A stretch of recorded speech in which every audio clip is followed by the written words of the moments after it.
recibió con los brazos abiertos a empresarios cubanos. Cientos de personas fueron encarceladas. Y en particular como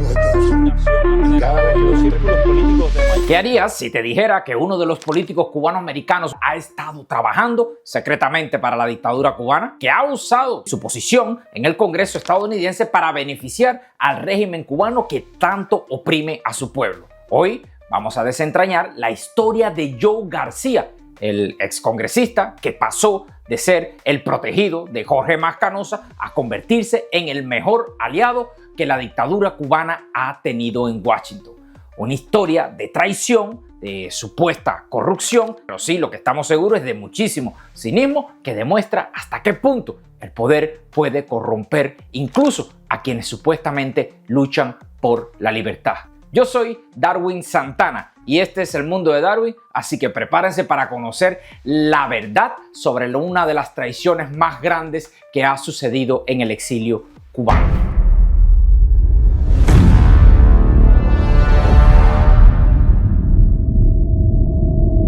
Antes de continuar, permíteme que os recuerde que en este canal sacamos análisis profundo todas las semanas, casi todos los días. Si os interesa desenmascarar la corrupción política con datos y evidencia, este es vuestro sitio. Así que suscríbete ahora mismo y dale a esa campanita. Ok, vamos a comenzar.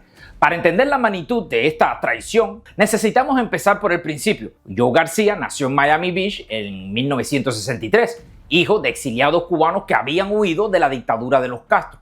Su historia familiar debería haber convertido a la dictadura en un enemigo natural para este hombre, y durante años eso es exactamente lo que parecía ser. García se graduó en la Escuela Joseíta de Belén en 1982, la misma institución que había formado a Fidel Castro décadas antes. Estudió en la Universidad de Miami y se graduó como abogado en 1991. Todo parecía indicar que seguiría el camino tradicional del exilio, luchar en contra de la dictadura desde el exterior. Y efectivamente, García se unió a la Fundación Nacional Cubano-Americano, la organización más poderosa del exilio, fundada por Jorge Mas Canosa. Allí ascendió rápidamente hasta convertirse en uno de los hombres de confianza de Mas Canosa. Pero algo cambió. Y ese cambio convirtió a García en un supuesto traidor más peligroso que ha tenido el exilio cubano y que haya conocido.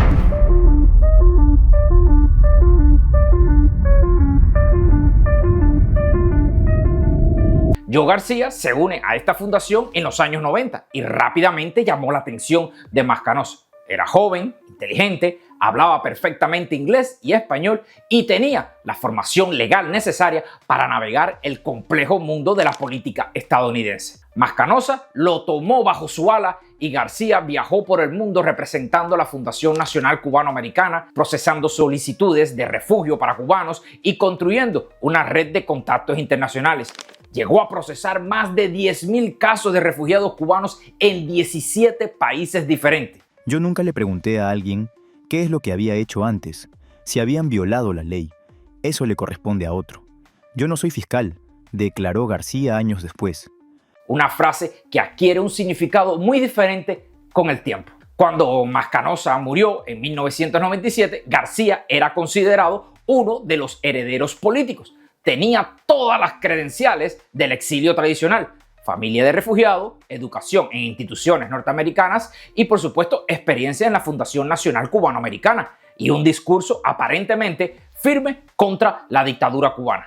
Pero las apariencias engañan y García estuvo a punto de demostrar que su lealtad tenía un precio.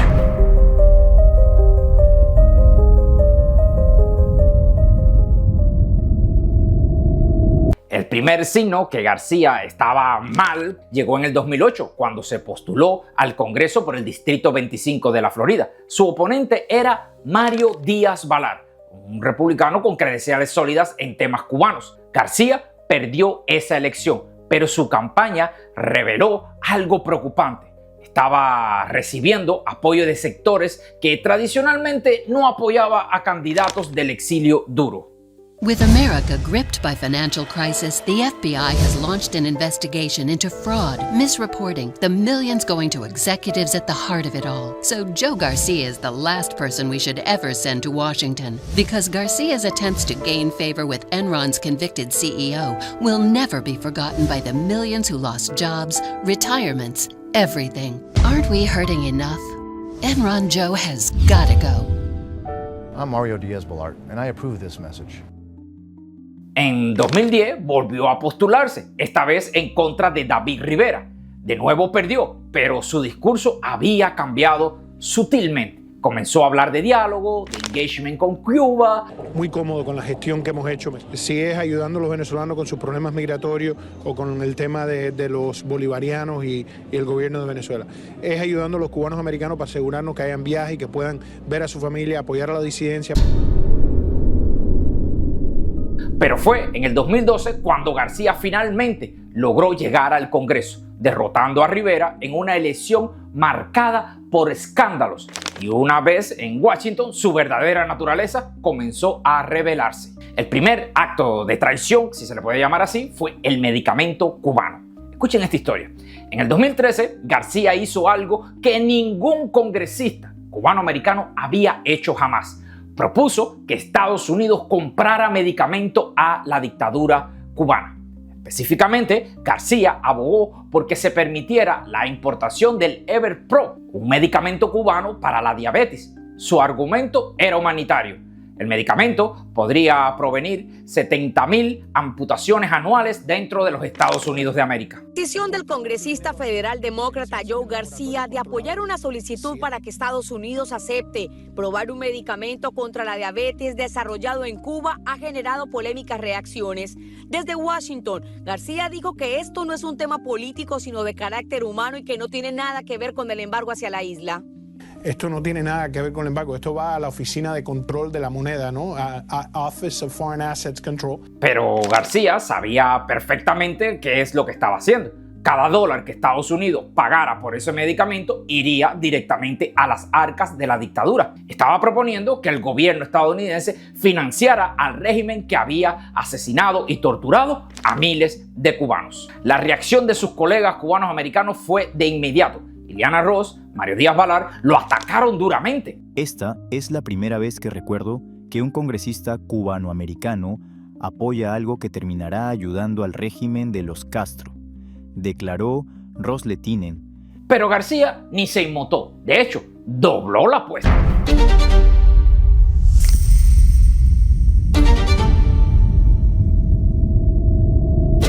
Después de perder su escaño en el Congreso en el 2014, García comenzó a viajar regularmente a Cuba. No una, dos veces, sino más de 20 veces. Y no como turista, sino como un colaborador activo del régimen de los Castro. En estos viajes, García se reuniría regularmente con Miguel Díaz-Canel, el títere que Castro puso. Pero lo más revelador es que García se refería a Miguel Díaz-Canel, lo llamaba presidente, legitimando así a la dictadura cubana. García organizó eventos en Miami para promover estas empresas cubanas. Imagínense ustedes, presentándose como un sector privado, cuando en realidad son fachadas controladas por el propio régimen cubano. En el 2023, García organizó una reunión en la casa del empresario Sergio Pino, en Miami, donde recibió a casi 70 empresarios cubanos.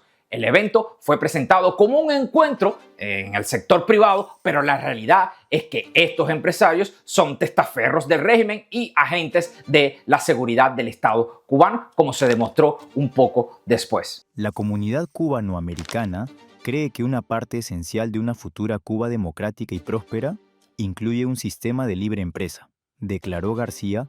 Una muestra de cinismo absoluto. Pero quizás lo más revelador de la traición, como lo podemos llamar así, de García, es cómo defiende activamente al régimen cubano. En sus declaraciones públicas, sistemáticas, minimiza la represión y presenta al gobierno cubano, nosotros decimos dictadura, como un interlocutor legítimo. El gobierno norteamericano ha estado dispuesto. Ahora, el gobierno de Cuba tiene también que estar dispuesto, ¿no? La apertura no es a pedacitos, ¿no? Nosotros tenemos una política y esa política es promover la sociedad civil. Si al gobierno de Cuba le interesa hacer de verdad, participar de una manera amplia, ¿no? Como una sociedad civil vibrante. Eso implica... Y en sus propias palabras dices, yo abogo por esas personas que yo pienso que su libertad mejora al país. Dice García sobre los presos políticos, pero nunca exige su liberación incondicional. Siempre hay un pero, siempre hay una justificación para la dictadura cubana.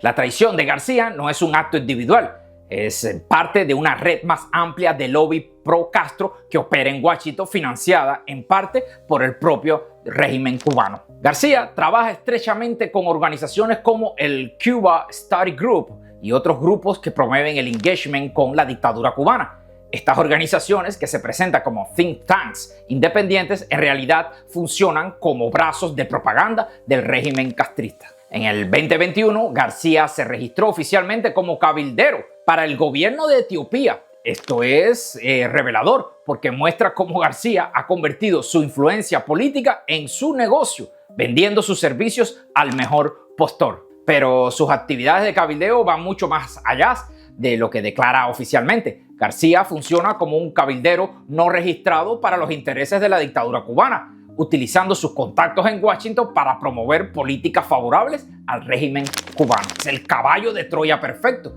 en su supuesto enemigo del régimen, que en realidad trabaja para los intereses de la dictadura cubana. Entonces, el gobierno de Cuba cambiará, pero no me imagino, en este momento yo no veo una cosa que lo reemplace. Cuba vive la peor crisis humanitaria de su historia. Millones de cubanos han emigrado en los últimos años huyendo de la miseria y la represión, pero García representa esto como una oportunidad de negocios. Quizás lo más doloroso es que García está ahí traicionando a las víctimas del régimen cubano, a los fusilados, a los torturados, a los presos políticos, a los que murieron tratando de escapar en balsas de esa maldita dictadura que lleva más de 66 años en el poder. Cada vez que García legitima al régimen, está escupiendo literalmente en las tumbas de estas víctimas.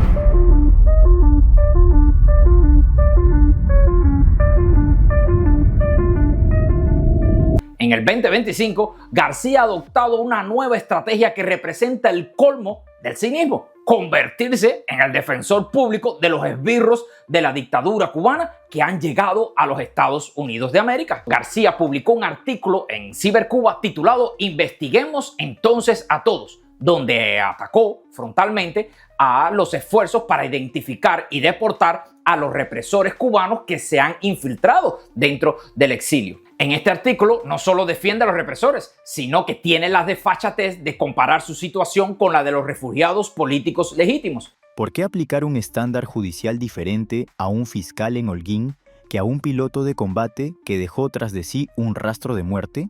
Zrenia escribió García. Esta comparación es obscena. García está equiparando a las víctimas con los victimarios, a los que huyen de la represión con los que la ejercieron. Califica estas iniciativas como cacería de brujas y listas negras, utilizando el mismo lenguaje que usa la dictadura cubana para desacreditar a la oposición dentro de la isla de Cuba. Queremos revivir en Miami las mismas listas negras, delaciones y venganzas que marcaron lo peor de la Cuba que huimos. Según García, identificar a los represores es equivalente a la represión que ejercían esos mismos represores. Están hablando de torturadores, fiscales que enviaron inocentes a prisiones y agentes que destruyeron familias. Esta es una nueva estrategia de García, pero no es casualidad. Es parte de una operación más amplia del régimen cubano para aparentemente proteger a sus agentes en el exterior. El régimen sabe que muchos de sus represores han huido a Estados Unidos y necesita protegerlos para mantener su lealtad. García, según mi propio entender, ha cruzado una línea que no tiene retorno. Se ha convertido oficialmente en un enemigo del pueblo cubano. García ha contribuido a dividir el exilio cubano, creando confusión sobre cuál debe ser la posición correcta hacia el régimen. Su credibilidad como hijo del exilio le permite sembrar dudas donde antes había tremenda claridad. García, a mi entender, tiene sangre en sus manos. La sangre de todos los cubanos que han muerto mientras él negociaba con esos mismos asesinos. Y como decimos en Cuba, tanta culpa tiene el que mata la vaca como el que la aguanta la pata. García nunca también superó, por supuesto, su pérdida en el escaño en el Congreso. Su colaboración con el régimen cubano es una forma de mantenerse relevante políticamente, posicionándose como el moderado que puede tender puentes entre Cuba y los Estados Unidos de América. O también puede ser su ego y protagonismo. García disfruta siendo el centro de atención, el estadista que puede reunirse con dictadores. Su ego no permite reconocer que está siendo utilizado por la dictadura cubana. O también pudiera ser una ideología progresista, ¿por qué no? Con los años, García ha adoptado una ideología progresista que ve a Estados Unidos como el villano y a los regímenes totalitarios, a las dictaduras, como víctimas del propio imperio. Esta visión distorsionada lo lleva a justificar lo injustificable. Y no lo digo yo, lo podemos ver como todo lo que ha hecho en las diferentes entrevistas. O también pudiera ser un resentimiento al exilio tradicional. García parece estar resentido con el exilio tradicional que lo formó. Su traición es una forma de rebelarse contra las figuras paternas como más Canosa, demostrado que es el más inteligente y el más sofisticado. Pero independientemente de sus motivaciones, el resultado es el mismo. García se ha convertido en un enemigo de la libertad cubana.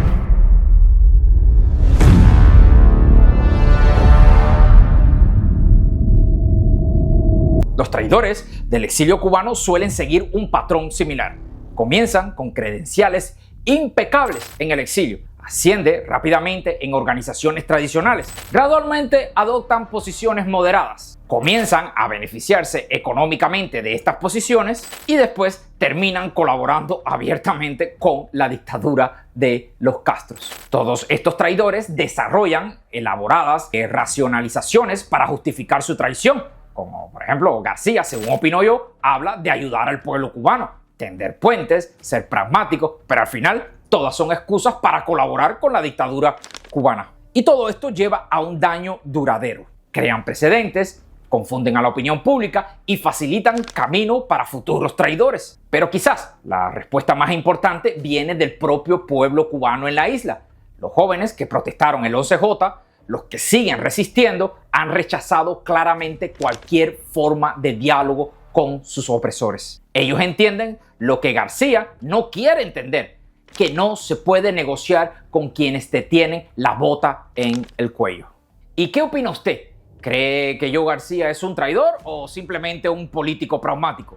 ¿Debería el exilio cubano ser más vigilante con sus líderes en el futuro? Si este análisis les ha parecido revelador y les ha gustado todo esto que hemos hecho, no olviden dar tu like y suscribirte a nuestro canal. Recuerden que aquí, en el mundo de Darwin, nos dedicamos a desenmascarar a los traidores y a los colaboradores de todas las dictaduras alrededor del mundo. Comparte este video en todas tus redes sociales. Es importante que más personas conozcan la verdad sobre Joe García y entiendan los peligros de una colaboración directa con la dictadura cubana. Y si tienes más información sobre estos temas, escríbeme en mis redes sociales. Juntos vamos a seguir exponiendo a quienes traicionan la causa de la libertad en Cuba. Mi nombre es Darwin Santana y este ha sido su canal de YouTube, El Mundo de Darwin. Nos vemos en un próximo análisis dando seguimiento y destapando, por supuesto, todas estas traiciones del exilio. Y recuerde, la verdad siempre sale a la luz y los traidores siempre son expuestos.